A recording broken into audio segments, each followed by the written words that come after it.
பொறுத்தவரைக்கும் வரி அப்படின்றது கடந்த 10 ஆண்டுகளாக போடப்படாத ஒரு சூழல் இருந்தது. 2022ல் தான் இந்த ப்ராப்பர்ட்டி டேக்ஸ் இன்க்ரீஸ் பண்ணோம். அதுலேயும் நம்ம மிகவும் குறைபாடான வகையில் தான் நம்ம ப்ராப்பர்ட்டி டேக்ஸ் இன்க்ரீஸ் பண்ணுகிறோம்.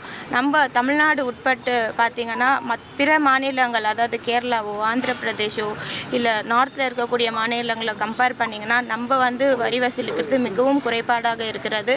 ஆனால் பொதுமக்களுக்கு வழங்கக்கூடிய சேவைகள் அரசு சார்பாக அதிகமாக இருக்கிறது என்றதை தெரிவித்துக் கொள்கிறேன். அதே போல் மித்தமுள்ள டேக்ஸ் கூட சென்ட்ரல் கவர்மெண்ட்லேருந்து நம்மளுக்கு கைட்லைன் வேல்யூ கொடுக்குறாங்க.